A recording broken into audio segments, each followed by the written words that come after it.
Have you ever felt like being too nice is holding you back? Saying yes when you want to say no? Avoiding conflict to keep the peace?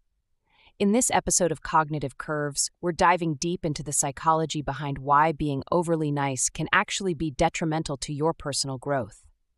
We'll explore how to embrace your inner power and authority by integrating your shadow side, as inspired by the works of Carl Jung, Robert Greene, and Jordan Peterson. Ready to find balance between kindness and assertiveness? Let's get started. Okay, so have you ever noticed, you're out to dinner with friends, right? Everyone's split in the check, and you somehow end up tossing in a few extra bucks just to, make things easy. Ah, yes, the subtle art of over-accommodating. I see this pattern so much. Right. It's like this weird need to smooth things over, be the nice one. But I've been thinking lately, is it really serving us? Is being too nice actually holding us back? That's the big question, isn't it? And you know what I find fascinating? It's often not even true selflessness driving it. It's fear. Fear of conflict, of making waves. And a lot of times that's rooted in how we grew up, or even just what society expects. So it's like this defense mechanism almost. We avoid confrontation in the moment, but then end up feeling resentful or walked over down the line. Exactly. And this is where Carl Jung's idea of the shadow self comes in. Basically saying when we're constantly focused on being nice, we kind of bury a whole part of who we really are. Those assertive, even slightly more, intense parts of us, they get pushed down. So we end up with this incomplete version of ourselves running the show. And if I'm getting this right, it's not about becoming some kind of, ruthless jerk. It's more about integrating those hidden parts to have more balance, more agency. Exactly. It's about reclaiming your power. Think of it this way. It's like you've got this whole toolbox full of skills, but you only ever use the same rusty screwdriver. Imagine what you could build if you embrace the full range of your tools, even the ones that seem a little rough around the edges. Okay, I'm with you so far, but let's make this practical. One of the sources we've got talks about a scenario, that classic thing where a coworker tries to dump extra work on you. How would tapping into this shadow side actually work in that moment? Okay, so instead of just silently stewing as you get handed another task, imagine this. You calmly turn to your colleague and say something like, "Hey, I get it, you're swamped, but I'm actually at capacity right now with my own deadlines. Maybe we can find another solution together." No aggression, but you're drawing a line. So it's about acknowledging their situation, but not at the expense of your own. Yes, and that's where owning your authority is huge, not ego, but really knowing your worth and limits. And it's important to note, authority isn't about running people over. It's about commanding respect in a way that actually lifts everyone up. Which ties into two thinkers we're looking at, Jordan Peterson and Robert Greene. Peterson talks a lot about personal responsibility, which seems key here, like taking charge of setting those boundaries instead of waiting for someone else to do it for you. 100%. It's about stepping into that leadership role in your own life. And Greene, with his focus on power dynamics, he really highlights how important it is to understand those subtle influences, even in everyday stuff. It's almost like wielding your personal power not to manipulate, but to protect yourself, your energy, so you can show up authentically. Yes, exactly. Moving through the world with that quiet confidence that comes from really knowing yourself. Okay, so we've established that integrating those shadow aspects can be seriously powerful. But if someone spent years, maybe their whole life, being too nice, where do they even begin? Our sources had some interesting approaches, but one that really stood out to me was Kundalini meditation. Oh, it's powerful stuff. It might sound intimidating, I know, but it can be so effective for getting in touch with those suppressed energies, for building that stronger sense of self.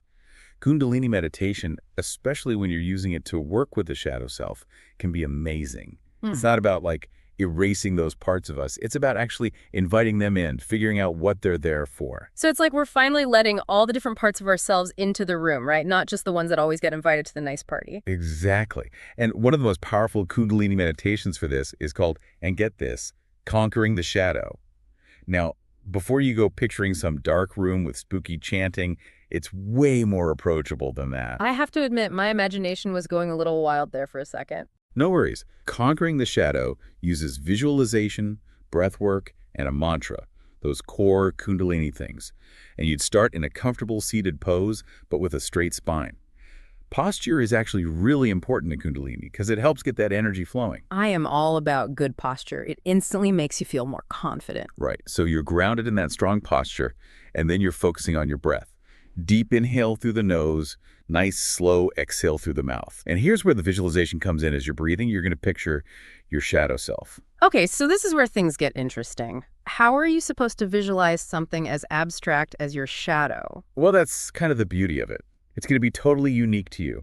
What comes up for one person might be totally different for someone else. Just tap into whatever feels true. Maybe it's like a bolder, more assertive version of you.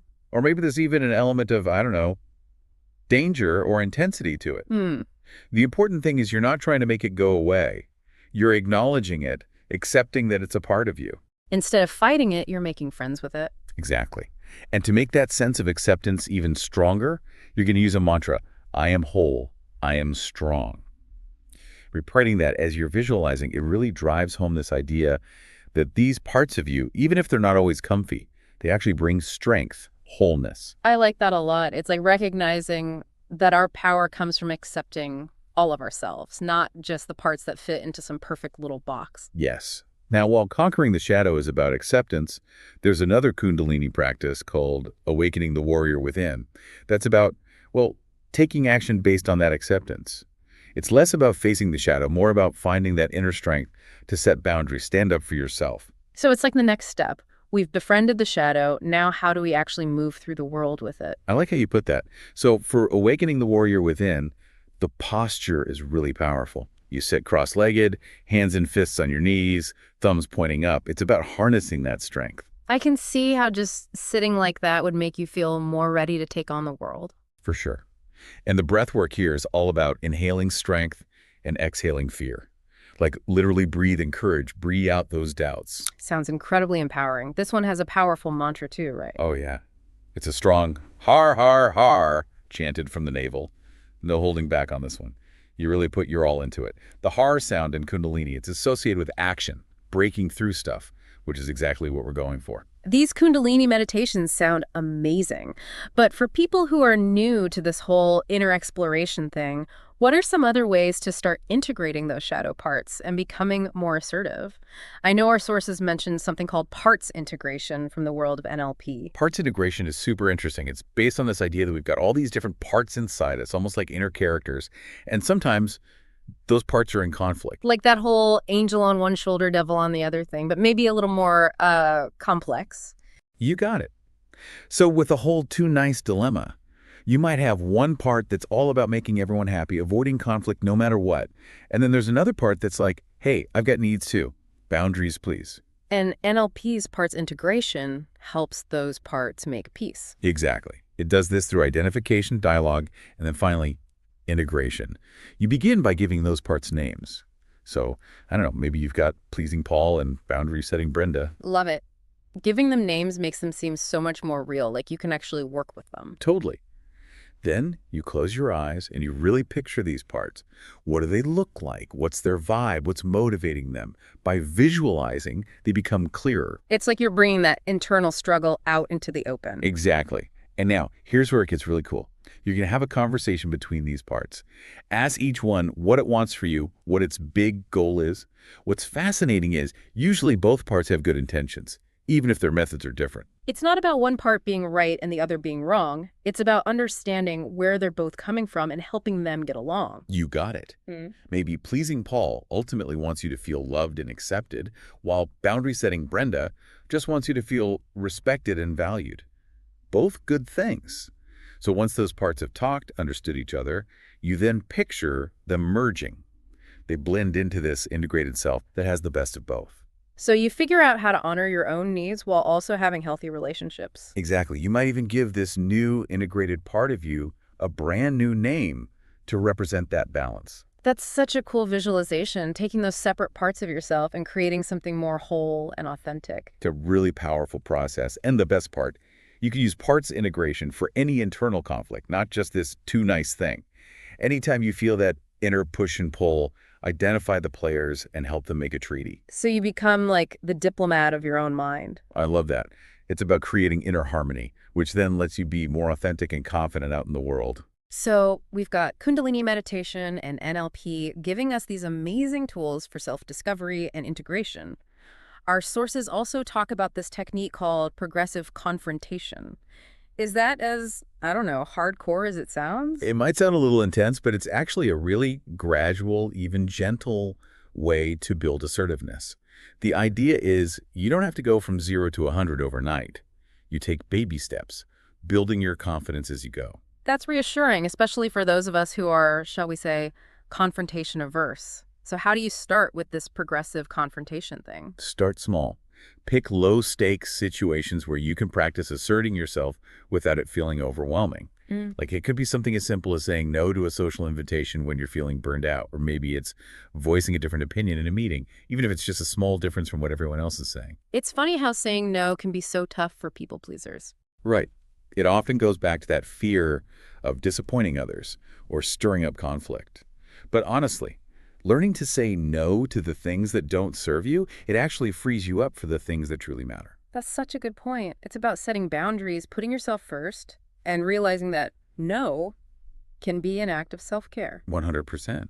So once you've mastered turning down that extra slice of cake or saying no to a last-minute favor, you can gradually level up. So we're climbing the assertiveness ladder, one rung at a time. What would that next level look like? Maybe it's having that conversation with a friend or family member who tends to push your boundaries, setting some limits, but doing it with love. Or maybe it's advocating for yourself more at work, asking for that raise, sharing your ideas more confidently.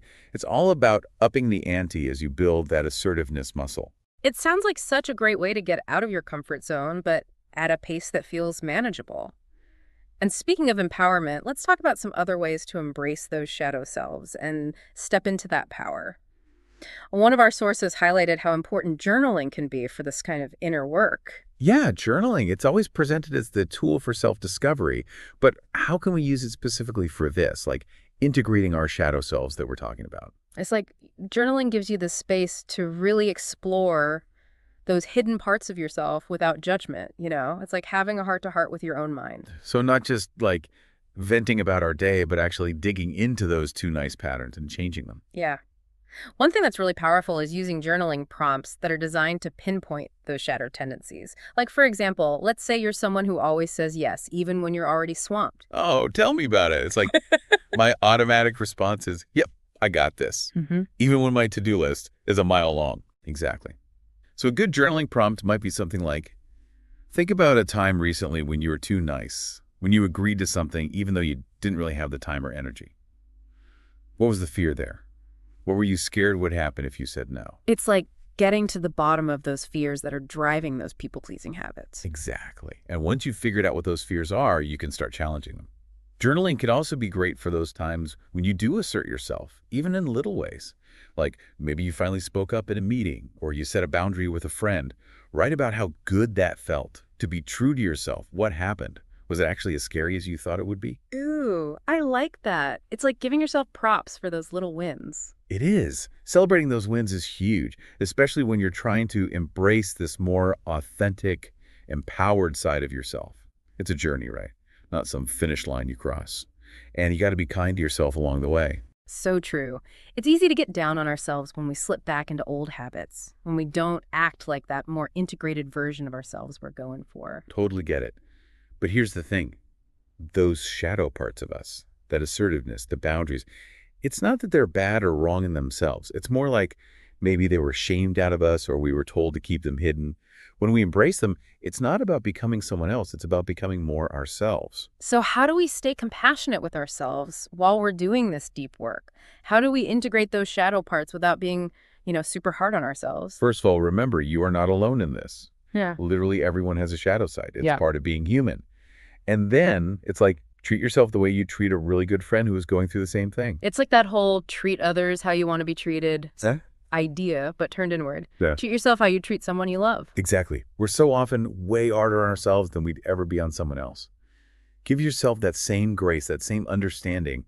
You're learning, you're growing. That's amazing. This has been such an eye-opening conversation. We've talked about why people are too nice. We dug into things like Kundalini meditation and NLP, and even how to use journaling and self-compassion to actually grow from all this? We really covered a lot, didn't we? And it all comes down to this. Embracing our shadow selves, it's not about becoming some different person. It's about becoming the fullest, most powerful version of who you already are, and then showing up in the world with that confidence and courage. So for someone listening who's thinking, okay, I'm ready to do this whole integrating my shadow thing, what's like one little step they can take today to get started? Honestly, it could be as simple as taking 5 minutes to journal. Think about a time recently when you felt that pull to be overly accommodating, or when you didn't speak your truth. Or maybe it's about setting a boundary with someone you care about, even if it feels a little scary. The main thing is to start small, be kind to yourself, and know that you've totally got this. It's about taking those small but mighty steps towards becoming a more authentic and empowered you. If you found this episode eye-opening and you're ready to embrace your full self, don't forget to hit the subscribe button. Share your thoughts in the comments. What's one step you'll take to reclaim your authority today? And stay tuned for more powerful insights into psychology, personal growth, and self-discovery right here on Cognitive Curves. See you next time.